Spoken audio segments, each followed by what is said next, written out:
Good evening, everyone. My name is Kelechi Onyobia. I am the Director of Public Affairs and Religious Liberty, as well as the Community Outreach Department of Heritage SDA Church.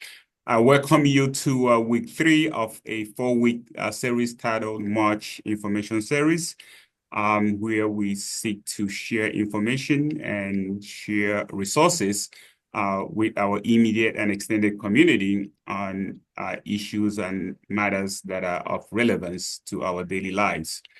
Today, we'll discuss matters relating to immigration, matters relating to education, career goals, and career adjustment, as well as on social security disability. Today, we have an excellent immigration attorney to again update us on developments in the immigration field. We have an experienced gentleman who has extensive knowledge, training, and experience in the areas of career education. And then finally, I will present on social security disability. Before we begin, I'll ask our church pastor, Pastor Grissom, to give us an opening prayer.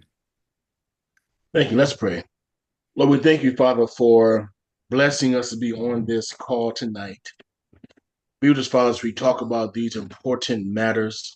I pray for your leading, Father. Allow us to get the information necessary tonight, Lord, for our families, for ourselves, for our community. It's my prayer in Jesus' name. Amen. Amen. Thank you, Pastor.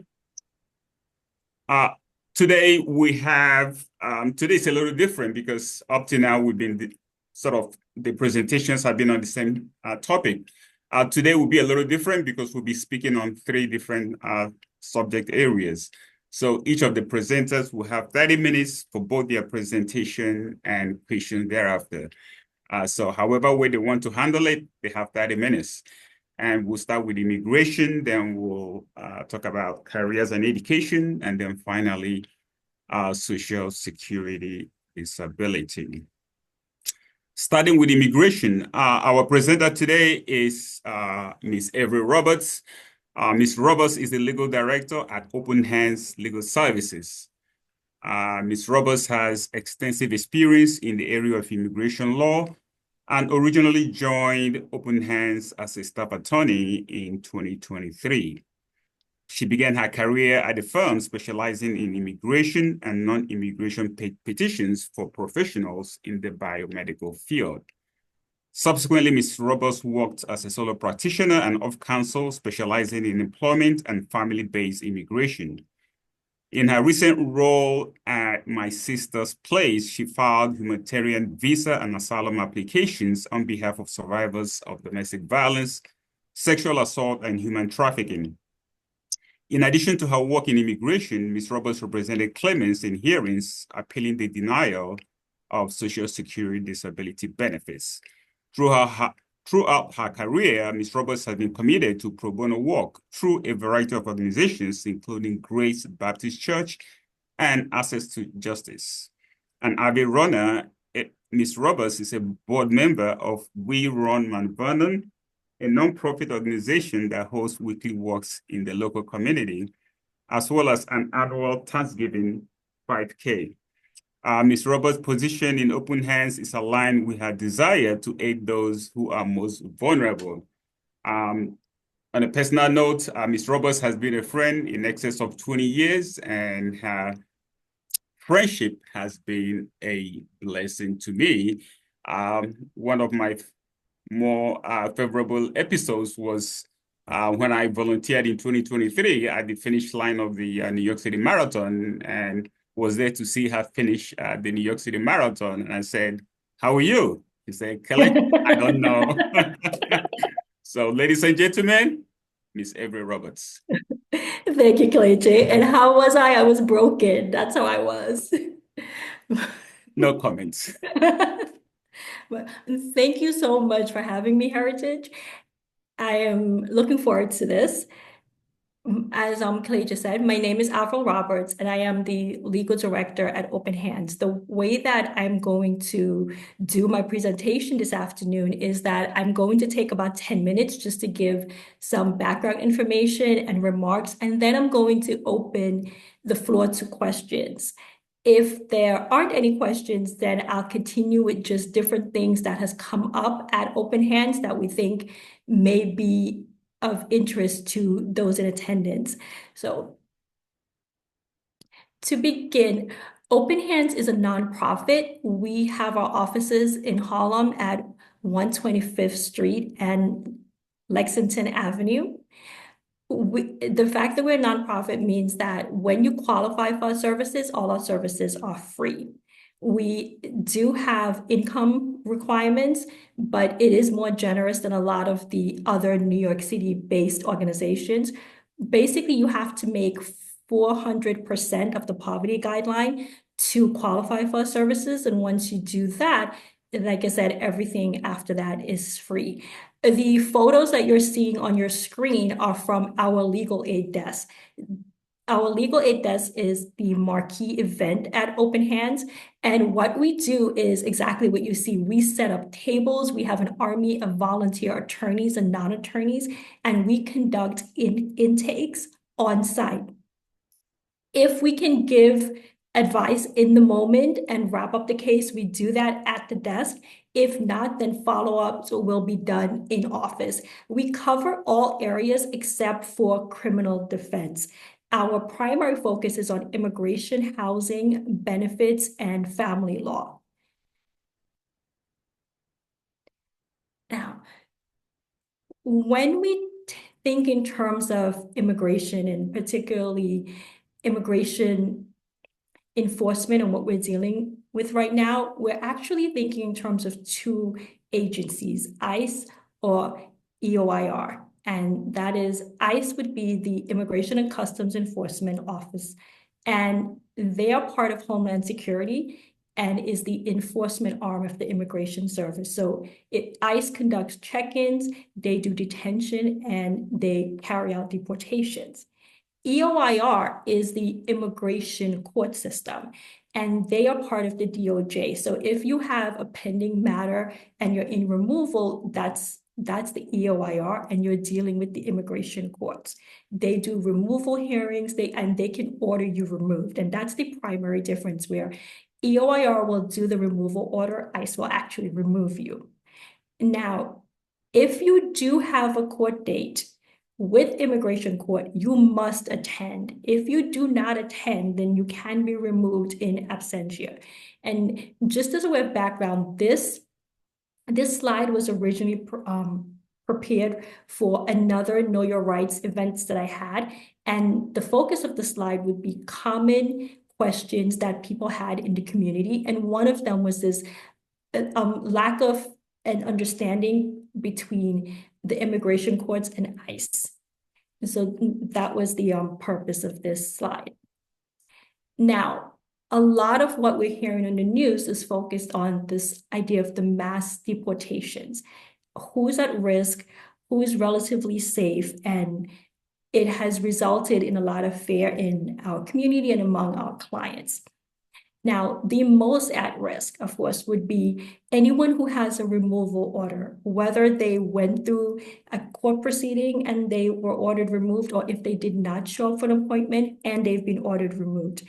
The website that is on the slide is with the EOIR. You can enter your A number, and an A number is a 9-digit number that's given to you when you apply for immigration benefits or when you are detained and referred to immigration court. And you can put your A number into this website, and it will tell you if there's been an order of removal. Now, if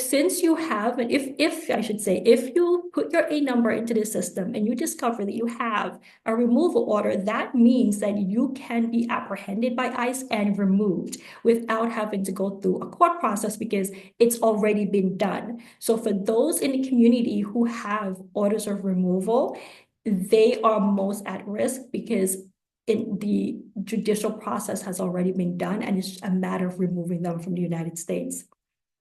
The other group of vulnerable individuals are those with arrest records, criminal offenses, because depending on your status, and there is a whole chart as to what type of crimes would make someone deportable and at what time in the process. So there are different rules that apply to people who are trying to enter the United States, the rules of inadmissibility, versus people who have entered the United States, are present, and now are deportable. So if you do have any type of criminal record and you're contemplating filing for immigration benefits, please obtain a certificate of disposition. And if the arrest occurred in the New York City area, you can get this from the NYPD at One Police Plaza or in your local police department. What they will do is they will do a criminal background check for you and let you know what you were charged with, but you would also need to have information on how those cases were resolved. Once you have that information, go see an immigration attorney, because depending on where you are in the process and your status in the United States, that will determine the impact of these arrests. Now, the part of the push to do mass deportation is this use of expedited removal. And it is exactly as the name implies. It's a way of getting people out of the United States without a hearing before a judge. One of the focus, and I've heard this with my clients where, oh, I've been here more than 2 years, so I'm safe. And part of that misconception is because we do have this expedited removal process that is geared towards people who have been here less than 2 years. But just because you've been here more than 2 years does not mean you're safe. And I think at this point, we've all been looking at the news reports, so we know that there's no such thing as safe anymore if you have any kind of issue with your status. The other areas where clients may find themselves at risk is what we call these collateral arrests. And this is the situation where you are not the focus of an ICE warrant, but you are in the area where ICE is either apprehending someone or doing a work raid. And a lot of people get caught up in that who may not fit any of the other categories. The one thing that we are seeing played out now on a national level is that in order to meet the targets for the number of people to be deported, it really needs to expand beyond those with removal orders and those with serious criminal convictions. Those two categories have been the focus of every other administration. So there honestly are just not enough of those individuals to get the type of numbers that the administration would like. Now, I'm going to skip the next few drafts, a few slides, because I would like to discuss how we interact with ICE. One of the things that come up a lot is, what do I do if ICE comes to my home? At that point, the key question is, do they have a warrant? Your home is your sanctuary. You do not have to let ICE or law enforcement in for that matter. Should ICE come to your door, they knock, do not open the door. That is point one. Do not open the door. The question is, do you have a warrant? If they say yes, do not take that as law. Say, may I see it? May I see it means slip the warrant under the door, hold it up to a window. It does not mean open the door to see the warrant. The key issue with warrants, as far as ICE is concerned, is it has to be issued by a judge. It has to be a judicial warrant. It cannot be an administrative warrant. A judicial warrant is what allows ICE into your home. When you see the warrant, if you see it, it has your name on it, it's signed by a judge, you have to let ICE in. And this is the danger with what I just described as the collateral arrest situation, where you have ICE in a residence targeting one particular person, but also in the residence are other people who might be undocumented, and they can be caught up in this as well.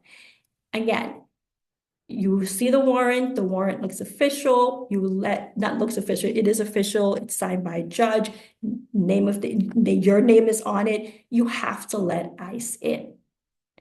After ICE comes in the apartment, do not engage in conversation, do not start producing every piece of paper you ever received from immigration, request that you speak to an attorney. You have to let the agents in if they have a valid warrant, but you do not have to incriminate yourself by giving more information than they already have. Now, the example that I have on the screen is what a judicial warrant would look like. And as you can see, it is signed by a judge. It should have the person's name, and it's an order allowing ICE to enter the premises and also, in most cases, apprehend the person as well. This second warrant is an administrative warrant. It is issued by ICE. It is signed by an immigration attorney, an immigration official. If this is the warrant that you are shown in your home, you do not have to open the door. This does not give ICE the right to enter your residence. So it's one of the key defenses you have in your home or in any private dwelling is this warrant. They need a warrant to enter, and it has to be a judicial warrant. Now, at work, I'm skipping in public because it's the same type of situation. But one of the things that comes up a lot is in the work setting. The difficulty with work is that we do not have control over the access to the building. So if I'm at work and ICE comes to the door and ICE asks my executive director if they can enter the building and he gives permission, that is the permission that they need. They can enter public spaces, lobbies, grocery stores, but the private workplace, they would need the employer's permission. The key thing with all of these encounters, if you're at work and the employer allows ICE to enter, it's the same rules. I'm going to exercise my right to remain silent, and I would like to speak to an attorney. If there is someone present when you're being apprehended or someone else is being apprehended and they're a U.S. citizen, or they can tape the encounter, but just not interfere with the arrest. And that is the other part. Do not resist the arrest if they have a valid warrant.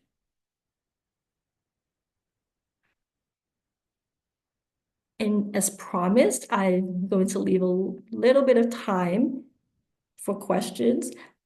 Let's see what's in the chat. Okay, in the chat we have a question. So can ICE come into your home without being invited in? No, if ICE knocks on the key thing is the invited in, because the problem that happens is that someone opens the door. So if they knock, they have to identify themselves, ask them for the warrant. If they have a warrant, say, I would like to see it, slip it under the door, hold up to a window. And if you see that it's a judicial warrant, you have to let them in. If it is an administrative warrant, you do not have to let them in, and you tell them that, and you tell them basically they have to come back with a warrant. Okay. Can public places have private areas? Are those private areas considered sanctuary areas? Public places can have private areas. That was the work situation that I just explained. If you are in your office building, the lobby, any public area, ICE can enter at will, like anyone else in the public. But in your actual workspace, so let me give an example. In most buildings, you enter the lobby, and I'm using Manhattan as an example. You enter the lobby, there's security there, then you have to be allowed upstairs into an office. The actual floor where you work, the private office, the employer has to give permission for entry, but the lobby is open, and ICE does not need a warrant to enter there.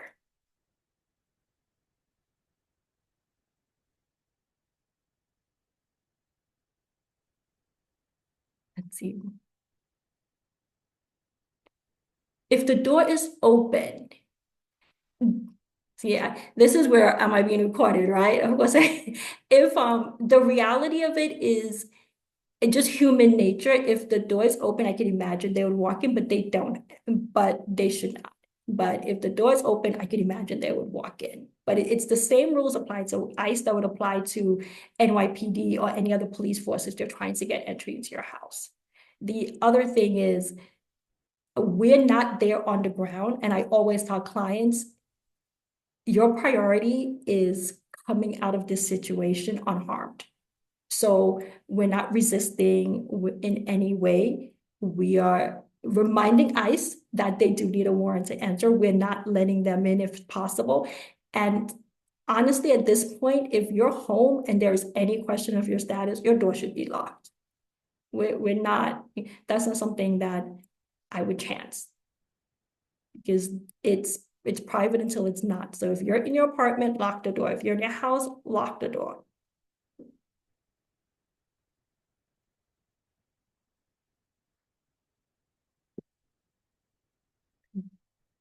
Don't see any other questions. Does anyone want to unmute and ask a question, or?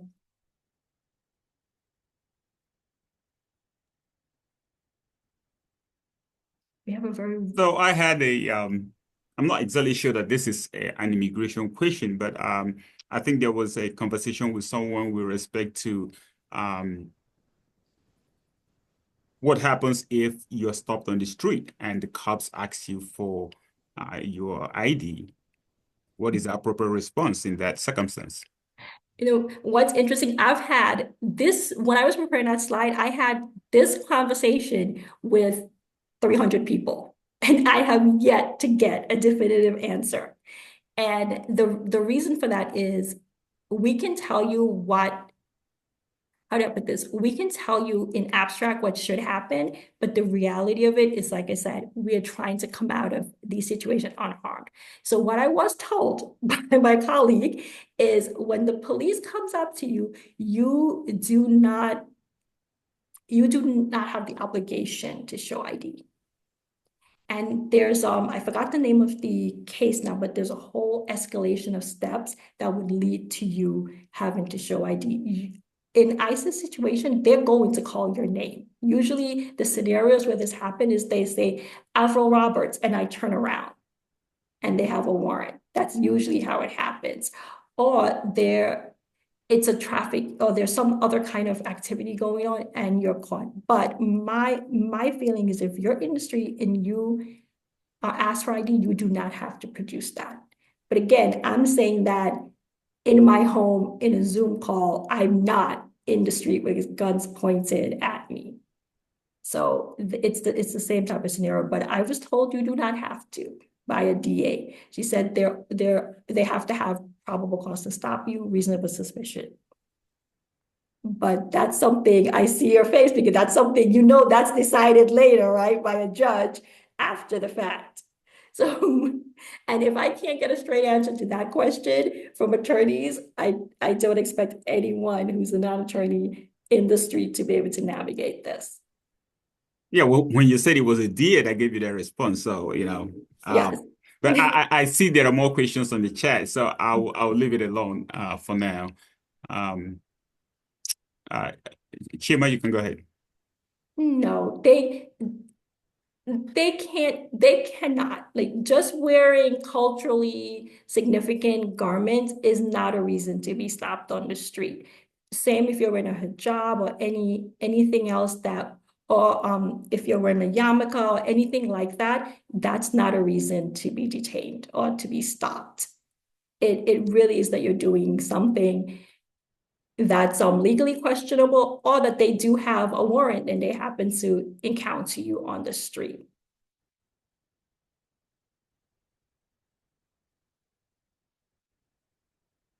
Well, I would say obstruction is when you interfere. So in the scenario where the question was, where's the difference between exercising your rights and obstruction? Obstruction is when you are interfering with ICE's ability to carry out a legitimate function. So if the ICE agent is at the door of your home, they ring the bell, identify themselves, produce a warrant, and you don't open the door, then that's a problem. if you open the door and then you physically confront them in some way, that is also an issue. So that line is pretty clear. It's resisting their legitimate function is the problem.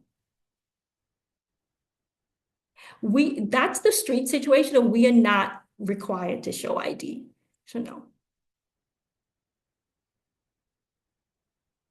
Yes, the registry is the most problematic. I apologize. Let me read the question. How about the registry that undocumented immigrants are required to register and be fingerprinted, and failure to comply will be subject to a prosecution? And that is one of the most troubling aspects of the changes that's been implemented right now. And I don't know if anyone on this call could remember that this was also done in the aftermath of 9/11, and it was a Muslim registry, and it did lead to a lot of deportations at the time. That is scary because you're in a rock and a hard place. If you're in the United States and you're undocumented, the mere fact that you go in and be fingerprinted, you're letting them know where you are. So that is the problem. This is a decision that clients are going to make on an individual basis. But if the requirement is to register and you don't register, then of course that's a problem. But then if you register, you are being fingerprinted, and now the Immigration Service knows exactly where you are. Now, you wouldn't go to the police department to find out if you have a removal order. If you have an A number, and if you have a removal order, you should have an A number, because that's how you're processed. You're detained, you're processed, you're given this A number. You can put that A number into the EOIR database, and it will tell you if there is a removal order. So if you have an A number and you enter without inspection, or you've had other immigration difficulties and you think that you might have an order of deportation, Clayton will have all of my information. You can reach out to my office and we can assist you in at least finding out where you are. If you do not have an A number, but you have memory of being apprehended, or you were detained before being released and you lost the paperwork, we can also do a FOIA request, which is a Freedom of Information Act request, to get a copy of your immigration documents. Right now, that's low, if any, risk, because what I do with most of my clients is I request it and it comes to my office and it's done electronically. It typically takes about 2 to 3 months for the Immigration Service to respond, but they will provide all of your immigration history. And in that should be an A number if it was ever issued to you, which we can then use to see if there's been any removal.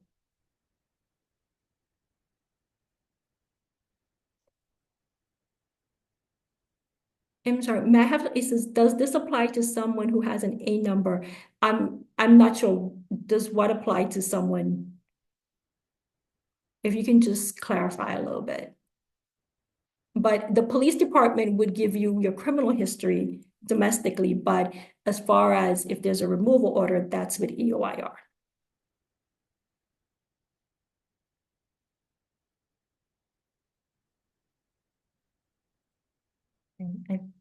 I don't see any more questions. Did I miss any? No, Yeah, I think I think there was a question earlier on that we missed. I think there was a question about a public restroom, if that was a safe place. Sure. I would think no, because the word public, because the thing is, anywhere that, let me think, because if I'm in a restroom, I'm thinking this through, I'm in a restaurant, right? Or I'm in another public area. I wouldn't think that that's somewhere that's private. And if ICE has a warrant, there really is nowhere that's private or sanctuary. And that has been one of the issues with schools and churches, that traditionally law enforcement has not gone into churches, has not gone into schools. But if ICE shows up at a church or school and they have a warrant, then they do have the right to enter. So it's something that based on custom we haven't done, but it's not something that they are absolutely not permitted to do. And that's been one of the concerns, same with the New York City shelters, whether or not ICE is being granted access to those. I believe I read that they're given access to Rikers. So that's going to be an issue. One of the problems with warrants is who controls the space that you're in. So if you are in my home and ICE comes to the door and I let them in, you have no control over them. So for a lot of my clients, that's scary. So I have clients who are just not leaving the house, which is also not sustainable in reality, but that's where it is. You really only have complete control over your dwelling and not someone else's, and not any other area where someone else actually has control over who can enter. All right. What are the permissible reasons for deporting a green card holder or permanent resident? One of it's what I'm in this very weird situation of being vindicated in the worst possible way, right? Because one of the issues that I have when I do a lot of immigration clinics is with green card holders and problems in their history. And for example, if you have a green card, it's valid for 10 years and on its face is valid. But let's say in year 5, you have a DUI. In year 7, you have a serious drug offense. But for some reason, you're not put in removal. There's no detainer, meaning ICE hasn't said to hold you so they can pick you up. You leave, you do your anyone who's a criminal lawyer, I apologize if I'm killing these crimes. This is my hypothetical world that I'm living in right now. So you do your let's say you do community service, you pay restitution, and you're free, and you're walking around your green card holder, you're fine. Now it comes time to renew your green card, and you go see an immigration attorney, and I instruct you, or that attorney instructs you to go to NYPD, get the certificate of disposition so we can know exactly what you were charged with and how it was resolved. Now you come to me and I say to you, oh, you cannot renew your green card because that offense that was committed in year 3 when you had your green card is a crime involving moral turpitude and you're subject to removal. For most green card holders at that time, they will simply not renew their green card, but they'll continue to live here. And as long as nothing else happens, they've been relatively safe. Because one of the things with immigration enforcement up to this point is you have to make yourself known to law enforcement. So that's one way where a green card holder has a criminal offense where they haven't been removed, but it's still something on their record. The other is where there was some fraud committed in obtaining the green card. So in the process of adjustment of status, an adjustment of status is when you go from a non-immigrant status, like an F1 student or a visitor's visa, to permanent resident. And there is a laundry list of questions about your affiliation with any kind of terrorist organization, foreign groups, whether you've ever entered the US under a different category, have you ever overstayed? And if you answer no to a question that should have been yes, and you were somehow granted the green card, fast forward later, it can be revoked for that reason. Now, I know the case that's been all over is the gentleman in Boston who was detained when he was flying back into the US. And it's come out that there was a history of a drug offense in California and also a DUI. And that might be the reason. Now, that's something where I don't know the specifics of exactly what the charge is, so I can't speak directly to that. But one of the issues with that is, yes, if you're a green card holder and you commit a crime that can make you deportable, you can be removed from the US. And that has not changed. All right. Is someone that already has an A number required to register in respect to the new registration order? I think this is the follow-up to the other question that you were asking for clarification on. Okay, yes, because the A number is given to you when you encounter immigration. So let's say you are here and by immigration, I mean when you are applying for some immigration benefit in the United States, or when you're apprehended at the border and your process, and they give you what's called an A-file starter. So let's say you enter the United States, you have visitor status, you're here for 6 months, you don't have an A number because you're temporary, you'll come, you'll visit, you'll leave. Let's say after you've been in the US for 3 or 4 months, you marry your childhood sweetheart. That childhood sweetheart petitions for you to start the green card process. When you file the family petition, you will be assigned an A number. That's when you get an A number. You also get an A number if you are apprehended at the border by the Immigration Service and you're detained. When you're released, you're issued an A number. So not every non-immigrant has an A number, but what we consider immigrant, meaning someone who is a green card holder, they will all have A numbers. But it's usually when you start some process with immigration, you're issued the A number, and that A number follows you throughout your immigration history. I hope that clears it up a little bit. All right, thank you. Okay, the next question, what about construction sites? I don't know if this person is talking about a safe place. I'm thinking construction site is the same thing with an employer. Whenever you're thinking in terms of workplaces, there are certain industries that we know historically employ a large amount of undocumented people. It's usually construction, definitely restaurants. And the problem with work site is that immigration has the right to do work site inspections and to confirm that everyone who is working there is legally present. So if an immigration service comes and they want to do an inspection, that permission will be given by the employers. I cannot think of any employer who will say no to the immigration service, whether it's just, or even DOL, if they want to do a workplace inspection. Because usually it's because pre this moment, it's usually because they have a tip and there's been some kind of exploitation. So it isn't always just quote unquote an immigration violation. A lot of time it's a labor violation, meaning the employer is paying the workers less than minimum wage. And that happened in my area. One of our local bakeries was exploiting foreign nationals, paying them below the minimum wage and not paying overtime. DOL did an investigation, Department of Labor did an investigation, they were fined. So if you are at work, I would think that's probably the place where you are most vulnerable other than in the street, because you don't have authority over who can enter that area. Okay. What is the prevailing ICE policy on screening dual citizens returning from a foreign trip?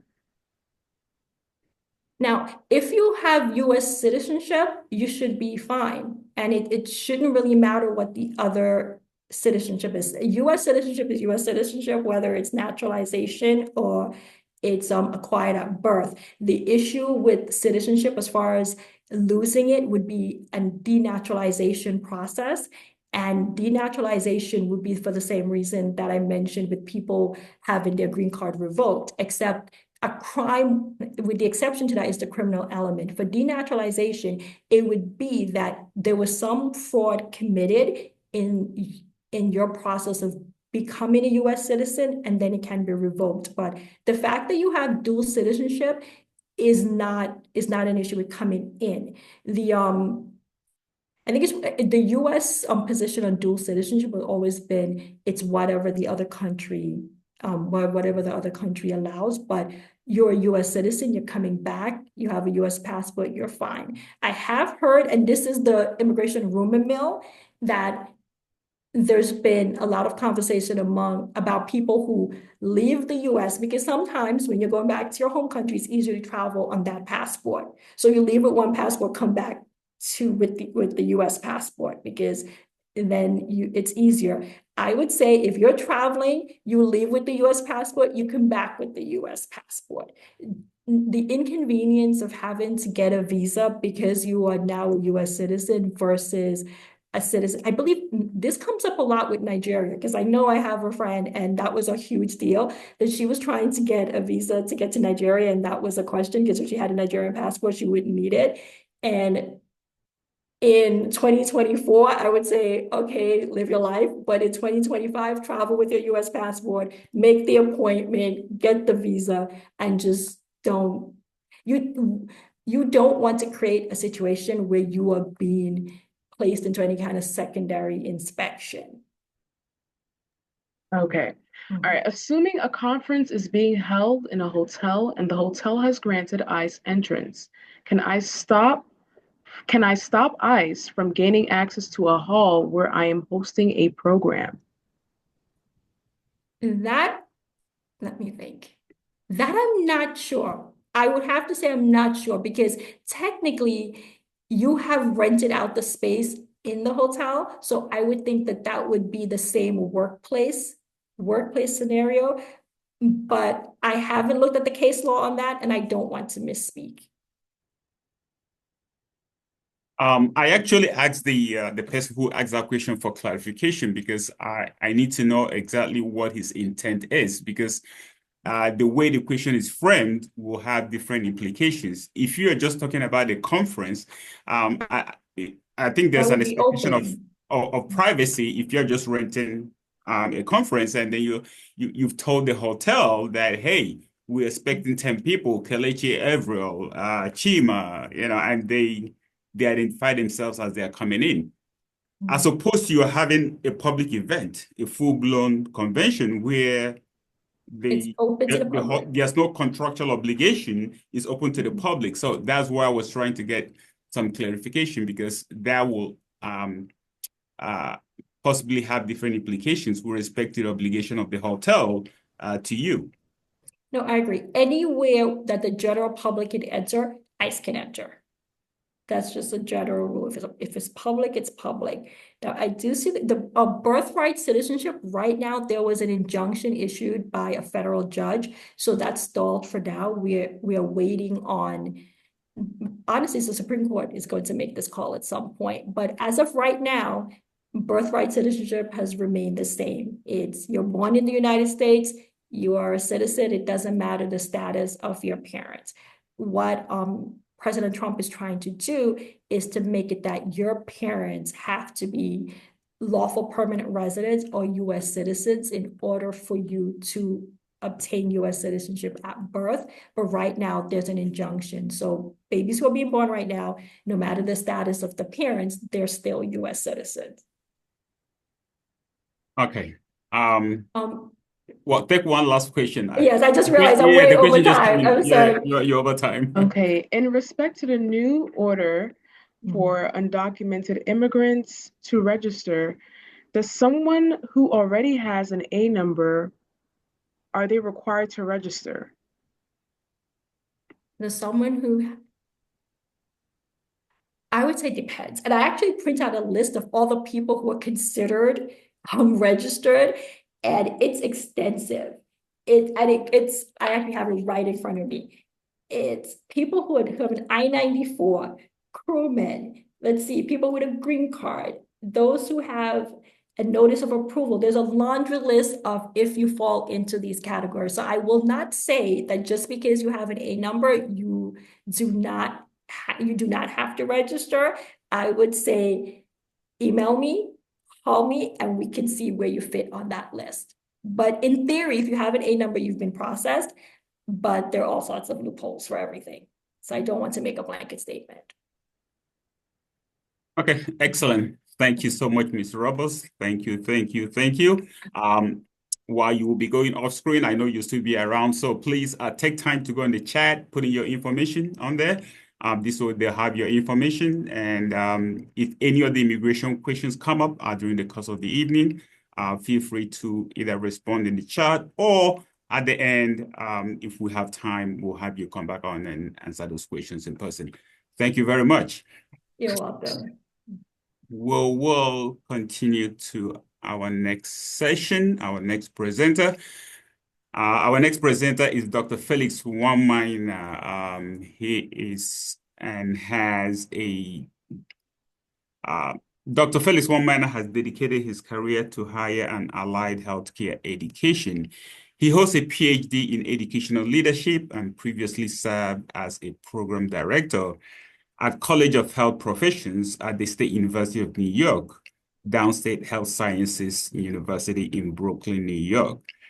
His 25-year-plus SUNY background has given him valuable insights into evolving education landscape and student success. He is also a physician assistant with over 30 years of experience and is currently the senior PA physician assistant in the division of neurosurgery at the Brookdale University Hospital Medical Center in Brooklyn, New York. Dr. Weinminer has extensive experience in curriculum development, academic leadership, academic advisement, student performance evaluation, and mentorship. At SUNY Downstate Medical Center, he played a key role in shaping a program that prepares students for careers in healthcare. His work focused on bridging the gap between academic learning and real-world application, ensuring that students acquire knowledge and develop critical thinking and professional skills essential for their fields. His passion for education stems from a deep belief in lifelong learning and the transformative power of higher education. He worked closely with students, navigating their academic journeys, and saw firsthand the challenges and strategies that led to success. This experience shaped his approach to teaching and mentorship, emphasizing academic excellence and professional development. This evening, Dr. Weinminer will briefly share insights on education, careers, and the road ahead, exploring how we can better support students in their educational and professional growth. He aims to provide practical strategies and meaningful discussions that can enhance our young people's approach to education. Dr. Weinminer, please. Thank you so much for that introduction. Let me just share my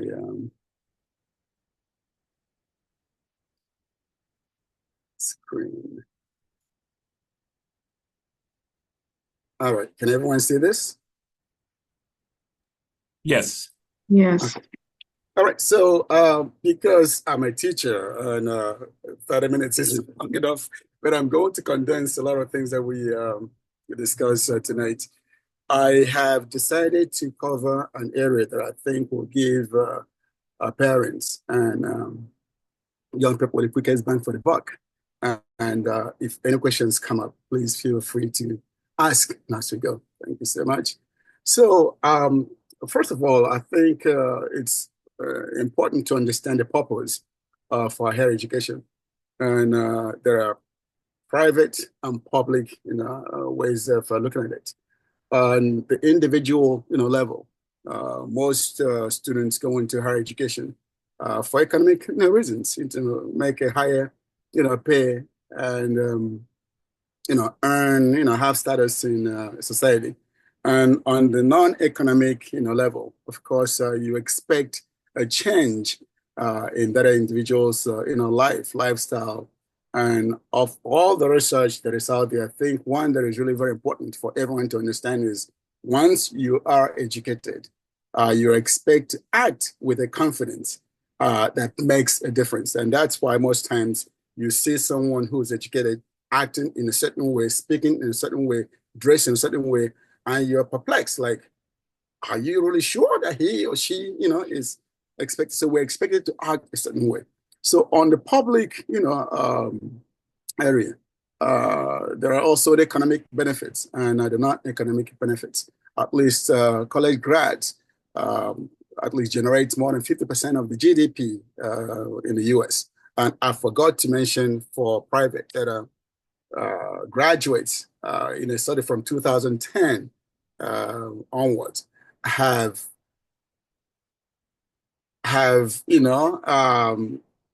been hired. At least about 85% of the higher paying jobs are, taken on by graduates. And of course, if society has it in their way, everyone will go to college because less people will be in jails, less people will fall, get into poverty. There will be less crime and so on and so forth. So that's something that we need to, start, telling our young people from the time they start pursuing higher education. All right, so I'll skip this And the foundation for success in higher education surprisingly starts in middle school. Middle school. Most times we think the foundation starts in high school. No. And that's why for a lot of parents who have middle schoolers and those who have recently had middle school students, that's why you notice that the homework, starts getting, a lot. And you wonder, like, why are the teachers piling, so much homework on these students? They're only, old. Why are they doing this? It's because, studies have shown that that's when you start building, the habits, the study habits, the time management skills, and a love of learning that will carry students, forward. And by the time they get into early high school, the 9th and 10th grades, they're beginning to really focus on, if it wasn't coursework, that will really begin to prepare them for college experience. They're making informed decisions. They're taking AP, classes. They're beginning to, take things to really structure their future in ways that they think, they will go.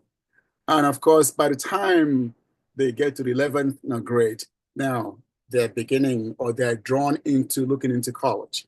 They're beginning to really, weigh the academic, strengths, and they're beginning to think about schools, colleges that they're going to, go to, and they're beginning to look at admissions requirements and really begin to weigh what they're possible or capable of doing and what not. So that's that. And one of the things that is really very important by the time students get to the 11th grade, and which oftentimes parents and the students may not know, is the importance of the PSATs. The PSATs. I know sometimes students are given, PSATs in the 8th and 9th grade. That's just like a trial for them to get it, the hang of it. And sometimes you also have PSATs, given in the 10th grade. But the PSAT that actually holds, more importance than anything is the one given in the 11th grade, and is the PSAT NMST, the National Merit Scholarship Test, because this test, not the SATs, is the basis for merit scholarships that are offered or that are given by the foundation and also institutions. So on the other hand, institutions actually look at the PSATs taken in 11th grade as the basis for a lot of the offers for admission and not the SATs. So someone can have an SAT that maxes out, but if they didn't do well in the PSATs, the likelihood of competing for scholarship or being offered, scholarship is really, a little bit, reduced. And of course, most times people who do exceedingly well in SATs have also done well in the PSATs. So there are two levels of the PSATs. There are, the first round and the second round.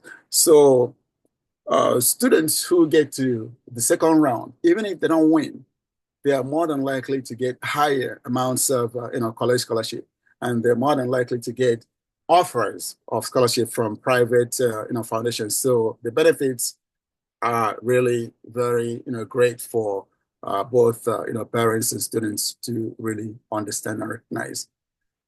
So by the time students get to the 11th grade, they should really focus on, doing well in the PSAT, National Merit Scholarship, questionnaire, test.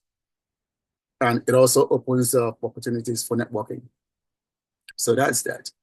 So how can parents help this early? This slide, just encourage strong, study habits. So don't help your middle school graders do their homework.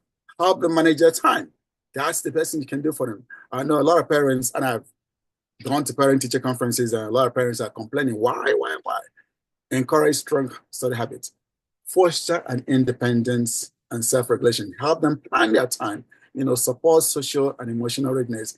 Have them, engage in things that are outside of school so they can at least free their minds, involved in church or other activities. And then early on, help them explore career and academic goals really very early. Have them start thinking about what they're going to do, or what they're going to be, or what they want to, be do in college. Because by the time they eventually get to college, they know. So they're not going into college without, knowing what they're going to, do as major. So, I mean, we'll talk about it later. And then very important, extremely important, begin teaching financial literacy early from middle school. You'll be surprised at how much financial literacy helps students in doing well in college. So that's, that. So I have a lot of slides which I'll share with anyone when I'm done. So the transition to college, poses a lot of challenges to students because comparison between high school and college is different. There's a lot of hand-holding in high school, and there's a lot of independent expectations. Students are required to be proactive in college. So these are preparations that help, students eventually transition into college. And these are preparations that are better done earlier, a couple of years early, rather than when students eventually, start struggling early in their college experience. So the other thing is there is something called the pyramid of success about how, if a student is going to do well, even if they're bright, brilliant, it's very important that if you look at this pyramid, that they attend every class, that they do all homework, and that they prep for exams, and then that they review, and if there are old, questions about any exam, that they get those old questions just to get a hang, to get a sense of how those questions, the structure of the questions, and not just going to, test blindly, because those that are available, ask for it. And then treat classes like a job. You paid for it. You're not doing anyone a favor by blowing off, classes. So treat it like a job. On the left side of the slide are common mistakes that freshmen, make. That is, they have not really developed, study skills, which, is the foundation is laid in middle school. So they have not really gotten the hang of it. And then students, especially minority students, do not ask for assistance. Never ask for assistance. And then the other thing is they struggle making the transition from freshman year to sophomore because they're thinking, okay, so sophomore maybe it wasn't really bad, but freshman is going to be a little bit harder. So this slide, which will be made available to all, provides more information as to what can actually help. Being there, being involved, looking like you're actually there, looking like you or your parents or whoever, or the scholarship, things, pay for it, really matters. If you have an absent-minded, appearance or look on your face, your professors think that you don't really care. So, and less likely to help. So the other thing is something called the learning pyramid. And that is, after a lecture, you only know about 5% of the content of the material covered. After you read, maybe you get to know about 10%, more. And maybe after you review either your recording or maybe you review the PowerPoint, you learn some more. And if you discuss, with your, classmates, and then do a group discussion of the topic, you learn some more.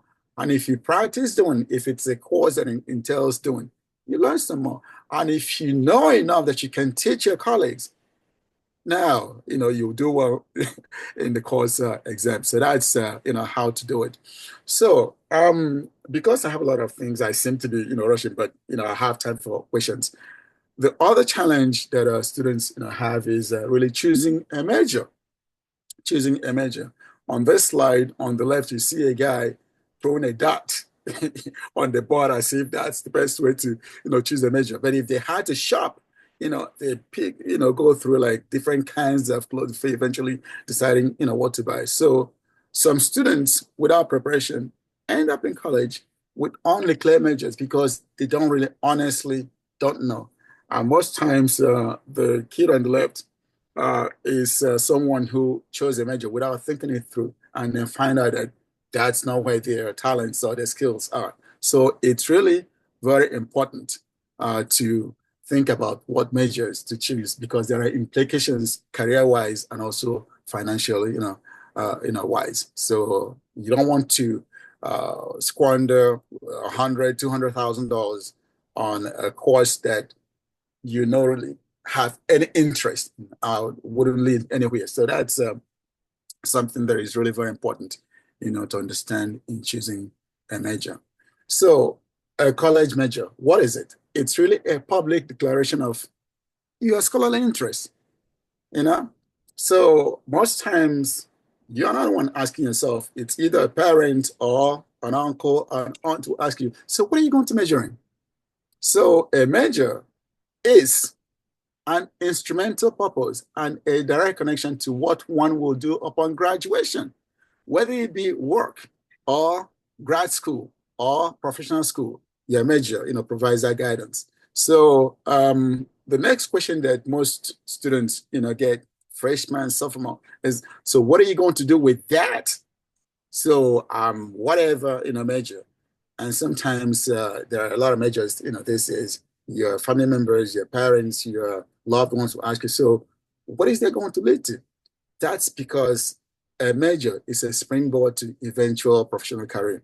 So that's very important to understand. So the links that I provided here, some schools will actually offer psychometric tests to freshmen who are undeclared, who want to get a sense of what they are good at.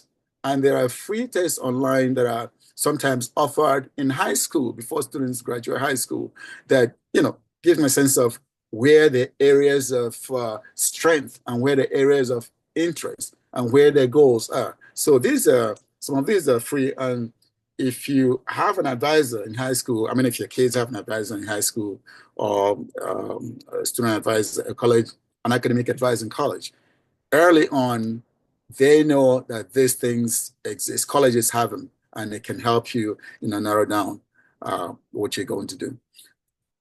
On the other hand, there are actually action plans for each academic year that students going into college, if they follow those action plans, they are less likely to struggle. It's not a promise that they're going to, blow it off the roof, but they are less likely to struggle if they know the expectations for each, of the academic years. For example, on the left, you have freshman is transitioning into college, and the goal is really building a strong foundation, being involved, in what's happening on campus. You don't go stay in your dorm room without going, just knowing what goes on campus, financial planning and budgeting. Common challenges, of course, homesickness. A lot of students want to come home every, weekend. And students also struggle with time management that has not been built, in beginning from middle school. And of course, sometimes students are overwhelmed by course expectations. So success strategies use all the campus resources that are provided by academic department or student services, and have a routine and set small achievable goals. Same thing, goes in, I don't want to read, the whole thing, but sophomore year. Now, by sophomore, after taking the general education classes in the freshman year, you should know what your major is, if not already decided. And it should begin to really move in the direction, that will eventually lead to a degree in an area of your choice on graduation. So there are certain uncertainties and there are certain problems with balancing extracurricular with academics. And I always advise students, first year, don't go into clubs and want to be the president or whatever, because they'll use up your time and with little benefits, even as much as they're socially beneficial, but academically, focus on your academics and just be exposed to what's going on. So meet regularly with your advisors.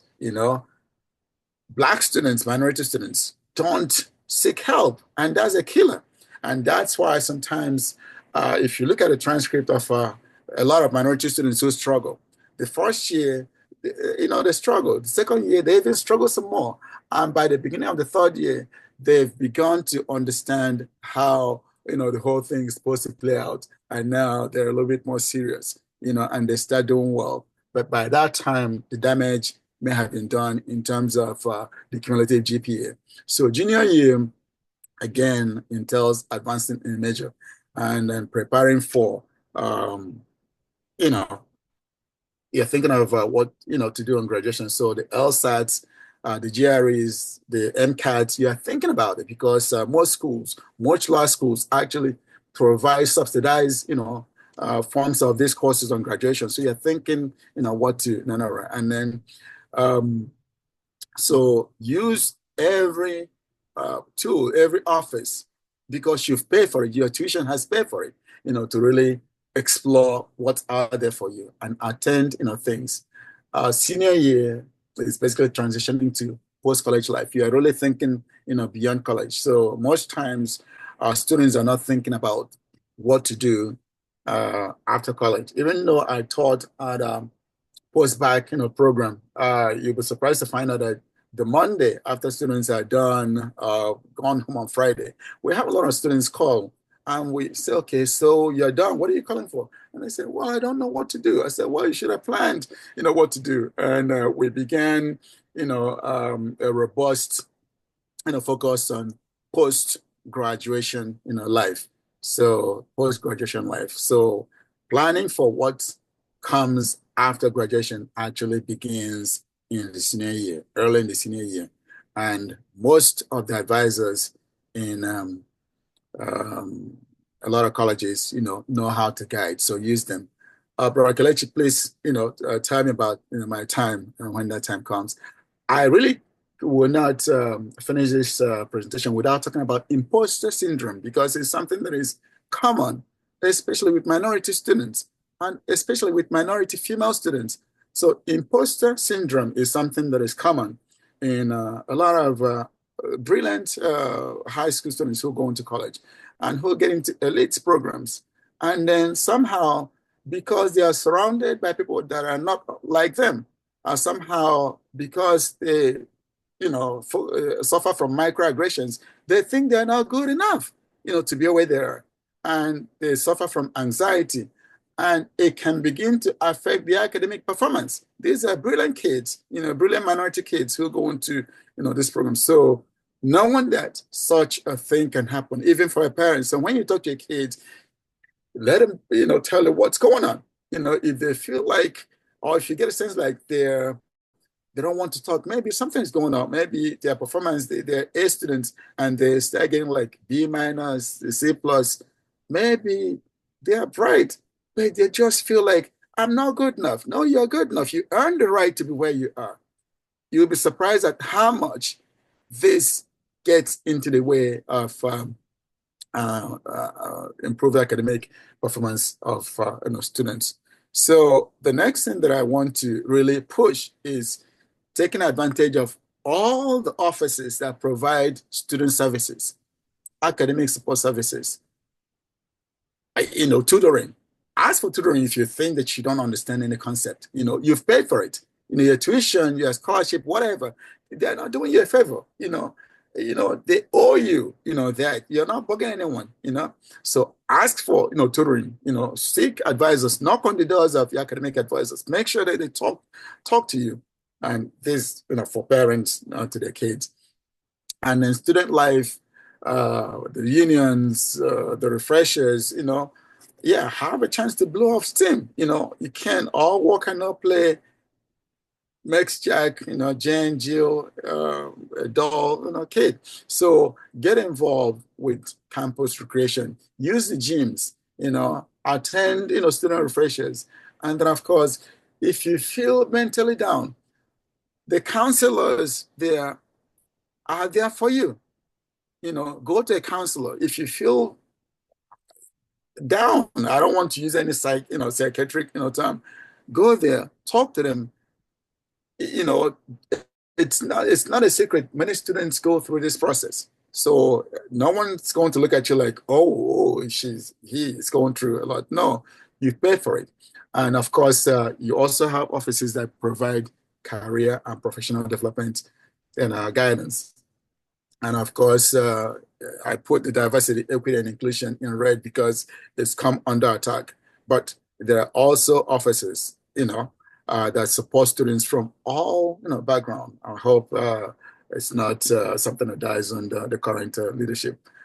And of course, the We have financial less than 5 aid minutes. officers.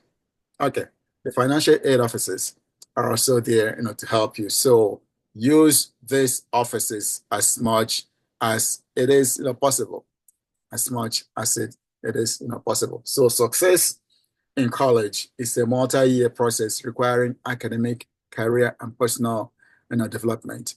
Of course, I have information on student financing your education, because it's something almost everyone who's gone to and taken loans know that it's something that you have to pay back, and it's something that really a lot of students carry on their neck even into their 60s, sometimes some even into retirement. So scholarships give you free money. The federal loans and the federal aids before taking any private loans. And of course, don't take loans to buy a car. Don't take loans to buy expensive material, because by the time you pay it, especially private loans, it's become a lot. And of course, achieving long-term success post-bac, depends on planning again.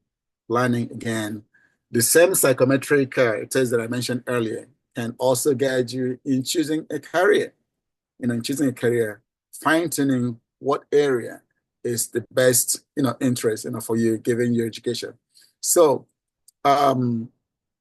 align your education with your career, and then, of course, get all the skills that you know. But gain critical soft skills, how to talk like you're a graduate, how to work with people, and then, how to problem solve. And then, of course, use the different platforms, LinkedIn, as, basis for really networking and, going after jobs. And of course, either before or after, the Bureau of Labor and Statistics, provides a snapshot of where the jobs are. So you can, it's a federal, website that tells you where the most jobs are. This may be helpful before, college, and a little bit of help, after. So key takeaways here is preparation is a key determinant of success, and academic readiness, personal growth, networking, all lead to success. But the foundation begins in middle school, and we can do more to guide, students in doing this, and hopefully, everyone graduates ready for either grad school or pursuing successful job careers. I'm sorry I had to breeze through this, but it's a whole lot for a teacher to accomplish in a few minutes. So now I'll open up to questions. Thank you. All right, let's read our first question. What stage or level is best to explore a child's career interest? Like I mentioned earlier, you can talk about it during middle school. Middle school is a good, stage to really start planting those ideas. And by the time they get into the first 2 years of high school, they've really begun to figure out what they may be comfortable, doing based on their academic performance. So every kid wants to be an astronaut, a basketball player, and all that. That's just what they see on TV. But you can, based on their performance, begin to explore what they're good at. And then, of course, the same tests that I mentioned that are there, can actually help, students or parents figure out where their kids' strengths, are. All right. Do you recommend a gap year for students who truly do not know what they want to do as a career? Yes, a gap year can be very helpful, to graduates before they decide, and it can also release steam from those students, and of course no one goes into gap year without planning, so they can decide either to travel and then do something before going into grad school or going into professional school. So a gap year can be mentally rewarding for students. So any educator will recommend a gap year for students who want to have a gap year. How can parents help foster good studying habits in early childhood? Well, like I mentioned earlier, for students beginning in middle school, when they come back from with those homeworks, make sure there's no TV until they finish, having planned, they're finishing their homework. See it as a priority. And you can help them by removing distractions and help them by making sure that they are not either distracted by a sibling or by a loud TV or something else, out there, or give them a private room to do their homework and looking on them. So if you're able to help them finish their homework in sufficient time before bedtime, the first few weeks may be a struggle, but as the semester, goes on, they begin to get the hang of it. So really, one of those slides, and I mentioned just encouraging them, being with them. You can sit with them while they're doing the homework, but don't help them unless if you're just helping guide them. Don't do the homework for them. So some of these things can provide really helpful, guidance for our students, and you start seeing the difference in a few weeks as the semester goes on. Are there any other questions? I think that was the last question. Thank you. Thank you so much, Dr. Juan Miner.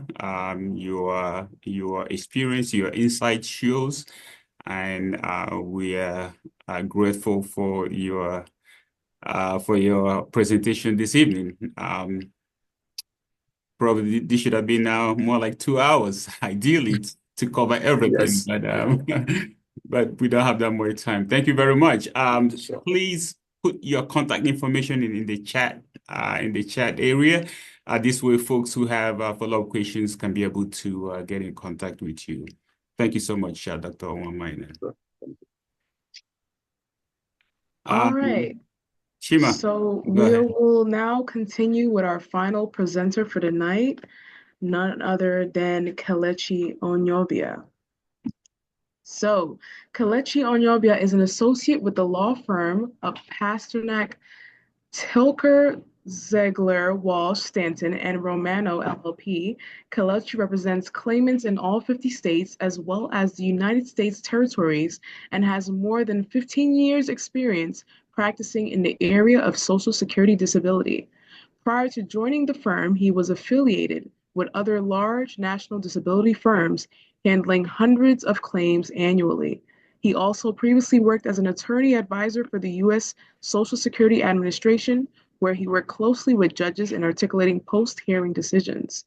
Kelechi is a member of the National Organization of Social Security Claimants Representatives, the American Bar Association, and the New York State Bar Association, where he serves on the Disability Committee of the association. Kelechi is admitted to practice in the states of New York and New Jersey, as well as the federal courts of the Eastern and Southern Districts of New York and the District of New Jersey. Ladies and gentlemen, Kelechi Onyobia. Thank you, Chima. Thank you. Good evening, everyone. This evening, this hopefully 30-minute period, we'll talk about Social Security disability as quickly and as brief as can be. Social Security disability is a full semester course in college and in some law schools, and trying to put it together in 30 minutes is a challenge, but that's what we're going to do. And just as a disclaimer, everything that's being said, for the most part, there are caveats, there are nuances here and there. But that's why you have attorneys who practice in the field. But what we're doing tonight is really general concepts. So Social Security disability really is a federal program that provides monthly payments to people who have a disability that stops or limits their ability to engage in work activity. In many ways, it's similar to workers' compensation. The only thing is that workers' compensation focuses with folks who had an injury while at work or related to their work activity. Disability doesn't have that limitation. It could be work-related or it could not be. And of course, workers' comp is a state level program, while disability is a federal program. There are two main types of disability. There's what's called Social Security Disability Insurance, SSDI, or Title II. And then there are supplemental security income, SSI, or Title 16. Most folks tend to use this interchangeably. But, if you're in the field, soon enough, you understand where they qualify or what it is that they're trying to achieve. For the most part, SSD is for individuals who have a work history and have paid into the Social Security system, while SSI are those who do not have a work history and whose income and resources are too low for SSD.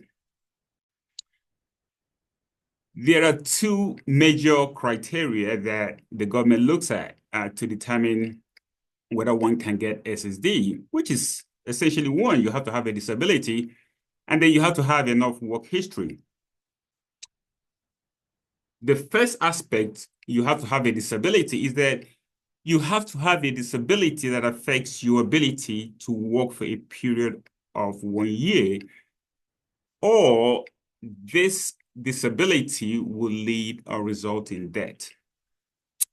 Most times when we have a case, a client who is deceased, and then you have the family, who now comes on as a claimant, the first thing we rush to look at is the death certificate. The condition that he claimed originally, he or she claimed before the passing, is it reflected in the death certificate? And if it is, that's an easy case. But we'll talk about the non-sad cases of passing later. However, if you continue to work, your condition must also limit you from earning income above a certain amount, which Social Security calls substantial gainful activity, SGA. SGA is a big thing. It's actually the first step in the analysis that Social Security has to make to determine whether you're eligible for benefits.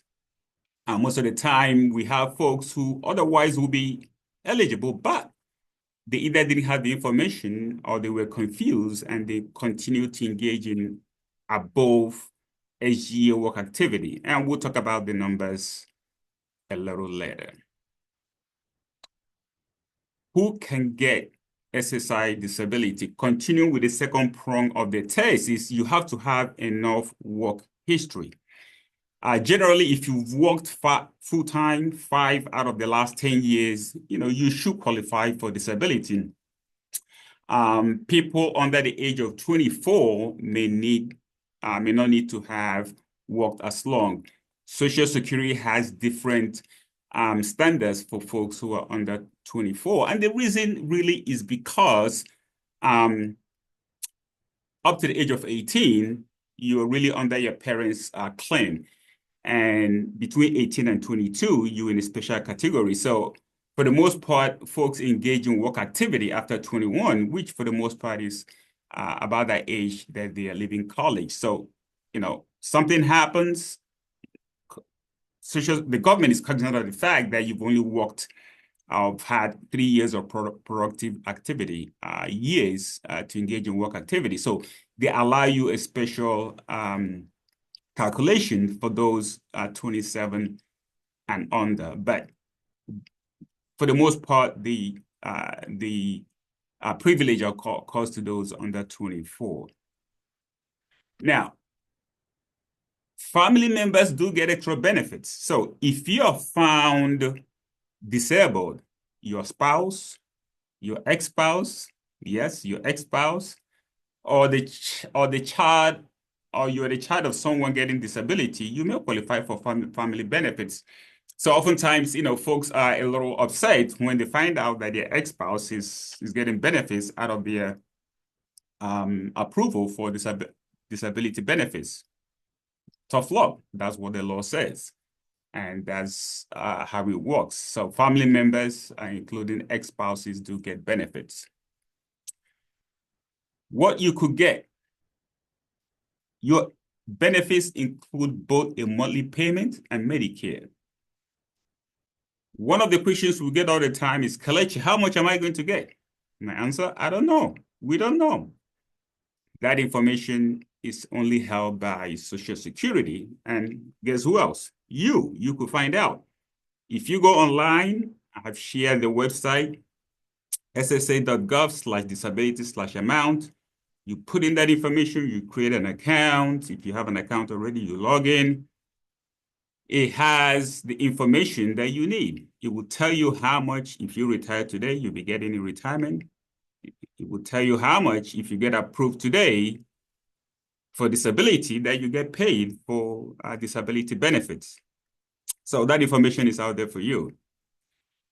That website would also provide you with information as to whether you have enough work credits, given your work history, to apply for disability. For the most part, it's 40 work credits, calculated at approximately 4 or 5 credits a year. So if you have 40 work credits, you are eligible to apply for SSDI, not SSI, because SSI is essentially a poverty threshold. So that website, when you go on, create your account, log in, it will give you the information that you need. If you get disability, you could also get Medicare, but that occurs 24 months after the adjudication of your eligibility. Adjudication because there's what's called the onset date, which is the day we, your attorneys, you claim your disability began, but that's not your adjudicated date. Your adjudicated date is the date that Social Security or a judge has determined that you were disabled. So 24 months from that date, that's when you'll be eligible for Medicare. SSI, Supplemental Security Income. We talked about this a little earlier, which is the second prong of disability. Supplemental, just like the name implies, provides additional payments, monthly payments, if you qualify. And you could get up to $967 every month. And that's for people with limited income and resources. And the more detailed breakdown is, if you're an individual, $967, a couple, $1,450, and there are resource limits to be eligible for SSI. For the most part, it is $2,000 per person in access, bank accounts, and cash, and $3,000 for a couple. While you're on it, there are also income limits that they place on you that you cannot go over. If they find out, they will suspend your benefits. Of course, you could receive only SSI benefits, which a lot of people are, or you could receive both, or you could, of course, receive only SSDI. For the most part, let's say you have a 10 to 20-year work history. All depends on your income, but SSDI ranges anywhere from $500 to up to $3,500. All depends on your work history. And so we do not try to answer that question. We refer them to the website. Okay, so what is a disability? How are you deemed disabled? Social Security has a lovely definition.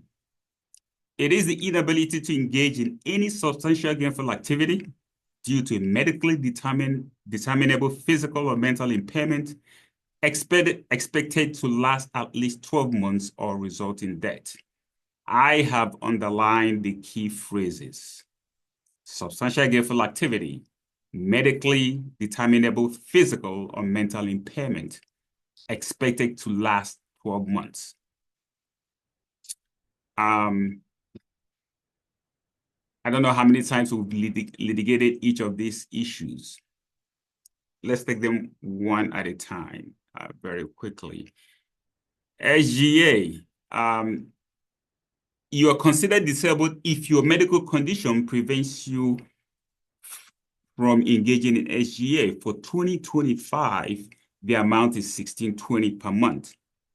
SDA is simply a number where Social Security says, if you earn more than this amount, gross, you are not eligible for benefits. That is the threshold first analysis that Social Security has to do. You could be diagnosed with cancer, and the report says you will die next week. If you're earning over $1,620 a month, you are not eligible for disability because you haven't crossed the threshold. And of course, there are different amounts for different years. And so what Social Security does every October, they do the cost of living adjustment increase, and that number keeps going up every year. For 2024, it was $1,550. For 2023, it was $1,470. And continuing with that lovely definition, medically determinable impairment. It's a condition that can be documented and verified. It's not just me saying, oh, I have a level 10 headache. It's not enough. There has to be medical records, treatment records. I've been seeing a neurologist. I've been seeing different doctors for my headache. And my doctors are saying, yes, we've done this study, we've done an MRI, we've done brain waves, we can see he has headaches, on and on and on. That significantly limits or affects your physical or mental ability to do basic work activity. And this is the crux of Social Security disability. Many times I've had clients say, Kelechi, I've applied 2-3 times, I've been denied. What's going on? Why can't I receive benefits? Because the analysis that has to be done, and for most judges, this is the analysis they have to do, it's not just that you have a condition. It is, how does that condition affect you? And so for most clients, I came up with a simple example a few years back that really helps them. So I give them an example. There are 2 men. One is Mr. Kelechi. The other one is Mr. Onyobia. The 2 of them have a level 10 headache. Mr. Kelechi is in bed all day. Mr. Onyobia is out playing basketball all day. Mr. Kelechi in bed all day is disabled. Mr. Onyobia playing basketball all day with the same level 10 headache is not disabled. The standard is, how does it affect you? Not just that I have a broken leg, I have a broken arm, I can't stop sleeping, I can't stop vomiting. No, not enough. How does it affect you? And that's the standard. And of course, the other standard is, or the other requirement is that it has to have lasted 12 months or result in death, but that's clear. The 12-month duration, we find, causes people a lot of angst. Just last week, I had a gentleman who went out of work October 28, 2023. He went back to work October 1st, 2024. 3.5 weeks away from 12 months. Case over. End of his case. He didn't meet the 12-month requirement. So that is something that's very important to know. 12 months is 12 months. There are different rules for children. And so you have to go to a Social Security attorney who not only does Social Security disability, but has knowledge of children disability cases. Before I came to this firm, they weren't doing child disability claims because they didn't have the appropriate personnel to handle that. So you have to look for an attorney who knows the requirements for children disability claims. And of course, like we talked about earlier, there has to be medical documentation as to how your condition affects you. And just like the example I gave earlier, Social Security tries to see how it affects your activities of daily living, with the example I gave of playing basketball. So with physical impairments, they look at how it affects your ability to cook, clean, grocery, laundry, stand, sit, walk, lift, reach, hand dexterity, drive. And for the men, if you go for a hearing, do you cook? Do you clean? The answer is no, my wife does it all the time. That's not the answer. The answer is, how does your condition affect you to be able to engage in cooking and cleaning? With psychological impairments, they look at how it affects your ability to concentrate, how it affects your memory, whether you have intrusive thoughts, whether you socially isolate, whether you find it difficult to interact with people, whether you have major mood swings. And with both physical and psychological, how those impairments affect your personal hygiene. Do you bathe, dress, groom? It could be for both physical and psychological reasons. Physical pain, psychological lack of motivation. Same thing with sleep pattern, medication side effects, type and duration of treatment, and treatment consistency and compliance. So those are things that Social Security looks at to find out how your condition affects you. Another big thing in Social Security is age. In Social Security disability, we love older people. The older you are, the more we're excited when we get your case. And the reason is simple. There's something Social Security calls the grade rules. The grade rules make it easier for folks who are over 60 or over 55 to be approved, because the standards are different. With those, the standard is, can they do their past work? But with everybody else, the standard is, can you do your past work? 1. 2, can you do any other work in the national economy? And so for someone who all his life has been driving a truck, you are being told you could flip burgers at Mickey D's. People get upset, but that's the law. You get denied. So the age categories, if you're 50 and under, you're considered a younger person. Very difficult to be approved. If you're 50 to 55, you're considered closely approaching advanced age. A little easier, but still difficult. Advanced age, much easier. Approaching retirement age, 60 and older, even much easier. The application process and duration. The application process essentially is broken up into 2 sections. There's the initial level, and then there's the appeals level. The initial level lasts anywhere from 5 to 8 months, and the appeals level lasts 4 months and above. I didn't put any time over there because with federal district court, you could be looking at years in litigation. The breakdown, initial application, that's where you submit your application. And if you're denied, which Social Security denies about 70% of all initial applications, you ask them to reconsider. At reconsideration, they deny about the same percentage, 70 to 75%.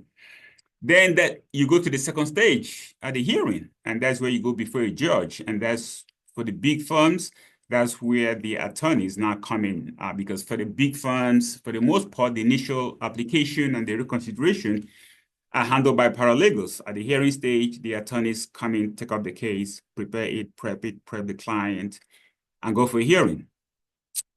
If the application is denied, then an appeal is made to the Appeals Council. Appeals Council is the highest level of review within SSA, and their decision is considered the final decision of Social Security. But since we live in a democratic society, at least up until January 20th, you have the right to go to federal court. And in federal court, you could challenge the decision of the Commission of Social Security. And if the district court deems that there was an error of law, the case could be remanded for a new hearing. And the big firms do very well with that. Do I need an attorney? If you're under 50, yes, with 3 exclamation marks. If you're 50 to 54, yes, with 2 exclamation marks. Advanced age, 55 and older. If your past work is sedentary, and by sedentary, we mean if you are a secretary, a receptionist, or any job where you sat 7 to 8 hours a day, you need an attorney. Because there's a basis to deny you. But if you're a construction worker or a police officer, and you're above 55, you probably don't need an attorney because the grade rules will kick in and you should be approved. And the same standard applies for if you're 60 and above. And talking about an attorney, if you need one, here's the information of one. I think I know him. That's his information, and you could reach out to him. I will put his information in the chat function as well for anyone who has questions or inquiries. So I'll stop sharing, and Shima, you can start with the questions, if any. Right. So we do have a question. Is the amount that you receive in SSI claims adjusted based on the cost of living where you live? No, it's a national figure. That looks like our only question for tonight, unless if there are other follow-up questions coming in soon. Okay, probably there are not that many questions. We have a follow-up question. Does it matter if you work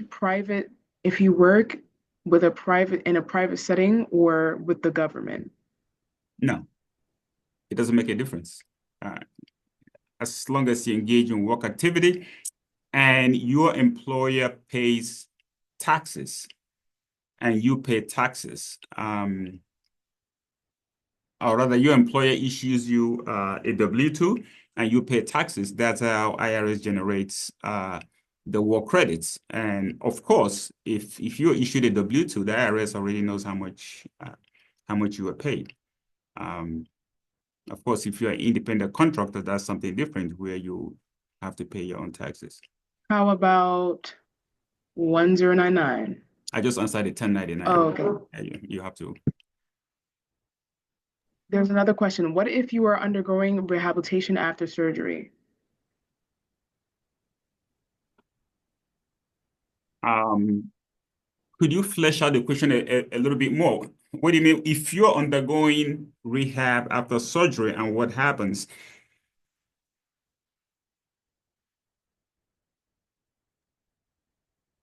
The follow-up to that is that takes over a year. Okay. Yeah, I just saw. All right. So what happens with Social Security?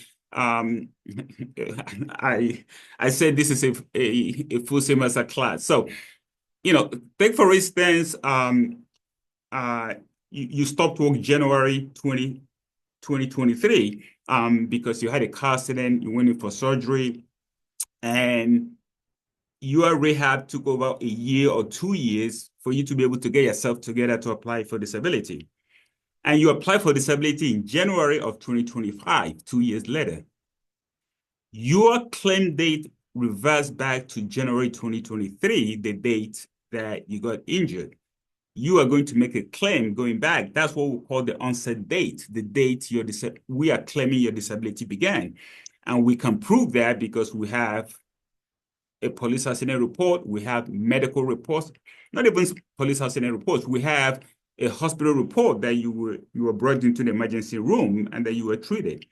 That establishes when your incident and injury occurred, and that's your onset date. So if in December 2025, the judge rules on your case, the judge would approve you from January 2023, the date that you had the accident, and you'll be getting retro payment arrears going back then. And I'll tell you that lawyers like cases that have a lot of retro because lawyers get paid percentage of the retro amount. Lawyers don't get paid future payouts. We get paid on retro. So yes, it doesn't make a difference how long your rehab took, as long as there's medical documentation to support your injury. Your established date will relate back to when the incident occurred. Okay, can you please explain a bit the 40 work credits calculated as 5 credits per year of work? So it's actually 4 credits a year. And so for each year of full-time work, I think when you make in excess of $8,000, you earn all 4 credits for the year. All right. So essentially, if at 4 credits a year, at 10 years of gainful work activity, you've made 40 credits to be eligible for disability. Okay. Does your annual income play a role in the amount you get in SS? Yes. And that's what I was talking about earlier, that we don't know what the amount is. The only 2 people that know, Social Security and you. And you could go to that website that I gave, ssa.gov/amount/account. I have to pull up the slide again but I'll post it here after the session. You go and you create an account, and of course, there are a rigorous process for identification to make sure it's actually you. And once SSA grants you access, then you can see your work credits. You can see how much they'll tell you how much you'll be getting approximately if you are found disabled today. Okay. What if someone has a private disability insurance? This might be a follow-up to undergoing rehabilitation after surgery. So that is an excellent question, and these are some of the nuances that attorneys handle. The only thing that's an encumbrance to receipt of workers' compensation, to receipt of Social Security disability benefits, is work activity. Going in, punching the clock, and engaging in work activity. Private pensions, private insurance, vacation pay, holiday pay, sick pay, personal time, all that doesn't count against you. I think that might be the final question. I think I saw something that said the amount you get in SSI, does your annual income play a role? And you can say yes. Yeah. The more you've made over your lifetime corresponds to the more money you get on retirement or on disability, as opposed to someone that's earned lower. Think about it as an insurance, and that's essentially what it is. It's an insurance where you get back what you put in, invariably. But it's a government-controlled and regulated insurance program.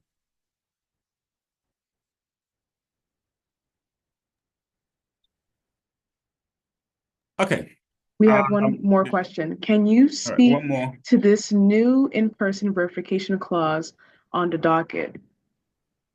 Right. So that's something that's out there in the last 48 hours, where it used to be that if you were changing your direct deposit information, because for the most part, most people use direct deposit to receive their benefits. It used to be that you could do that over the phone, and now they have changed that where they're saying that you have to come in either in person or you have to do it online. Of course, the pushback is that most people are saying, well, there are people in the rural areas who don't have access to a laptop or to a CPU. We don't have computers. We've always called in to change. And so that's the push and pull where the government is saying that the new government is saying that it's easier for fraud to occur if folks are updating that information by telephone. So they are essentially requiring people to come in if you cannot do it online. And then people are saying, number one, we're too poor, we don't have a computer. And two, we live in a remote area that we cannot travel to get to a Social Security office. So All right, how about those who are in nursing homes with the identification process? Is there any word on that? Yeah, if you're in a nursing home, I actually think that you're okay because the nursing home should be able to provide the electronic equipment that you need to be able to do that, because the option of doing it online remains. What the present government is removing is the option of doing it by telephone. Okay. All right. I don't see any more questions. That seems to have been the last question. Thank you, everyone. It has been an informative evening, and I thank our presenters. I thank Avril Roberts. I thank Dr. Juan Miner, and thank you, Chima, and everyone that played a role in making today a success. So I'll call our good elder, Elder Ishmael Nwogbe, to give us a closing prayer.